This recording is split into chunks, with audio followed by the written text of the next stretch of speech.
essa mulher pecadora, ela sabia que ela era pior do que Simão, o fariseu, pensava a respeito dela. Mas o Senhor Jesus conhecia todos os seus pecados. Sabia o quão má ela era. O fariseu sabia que ela era pecadora, mas o quão má ela era, só Jesus sabia.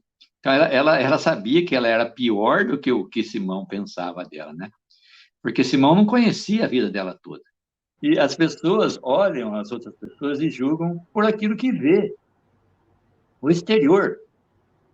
Mas Deus julga o coração, Deus julga o interior.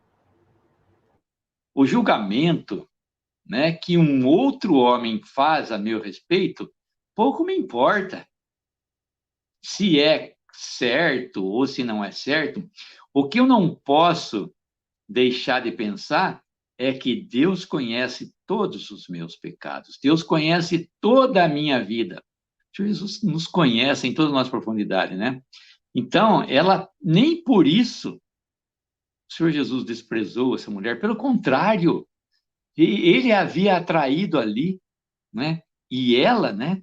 E ela sabia que ela estava sendo bem recebida por aquele que veio ao mundo para salvar os pecadores.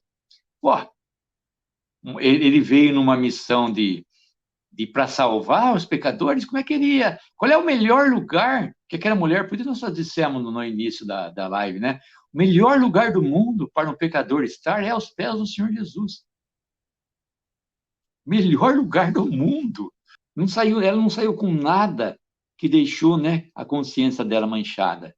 Tudo despejou. Você viu aquele caminhão de pedra quando bascula as pedras, Mário? Cai toda aquela pedra, aí sobra algumas pedrinhas lá em cima, o cara vai com a enxada, bate na caçamba assim, e desce toda aquela pedra, tudo, não ficou nada, né? Aquela mulher despejou tudo ali, tudo que ela era.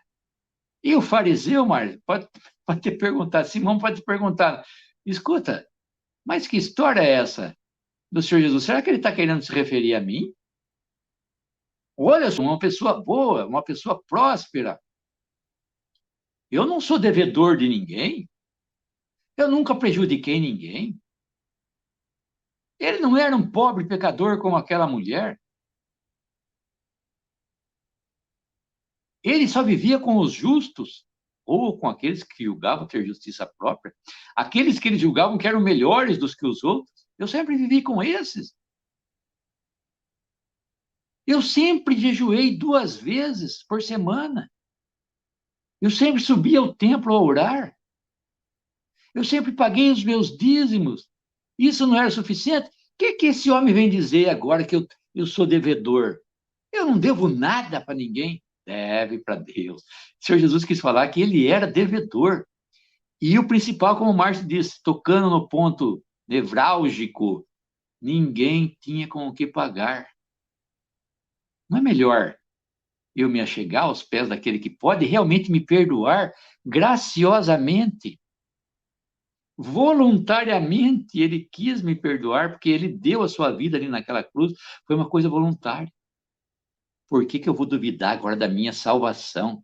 Que Cristo perdoou todos os meus pecados. Por que eu vou ficar perguntando, mas eu sou bom? Igual esse fariseu, com toda essa pergunta que eu fiz agora, né? Ele não reconheceu nenhum fardo que ele tinha, nenhuma dívida dele. Depois ele vai reconhecer. O Senhor Jesus falou exatamente para tocar a consciência dele, como o Márcio falou. Né? E ele vai reconhecer isso. Né? Ele francamente perdoou todos os seus pecados.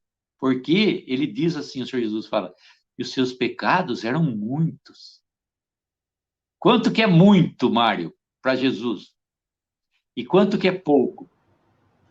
Eu acho que muito é aquilo que ele perdoou, deu. Davi descreveu, né, a bem-aventurança do homem cujos pecados são perdoados, e essa mulher, acredito eu, que ela deveria saber disso, né? Salmo 32, versículos 1 e 2, bem-aventurado é aquele cuja transgressão é perdoada, e o seu pecado coberto. Bem-aventurado o homem ou a mulher, né, a quem o Senhor não imputa maldade, e em seu próprio espírito não há engano. Qual? Acabou de passar uma tempestade aqui, né, pela minha casa, né? Qual palavras poderiam descrever o estado dessa mulher depois que ela saiu da presença do Senhor Jesus? Qual palavras poderiam descrever essa bem-aventurança, né?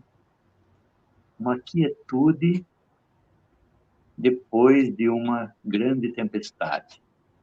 Uma calma, uma serenidade, uma tranquilidade.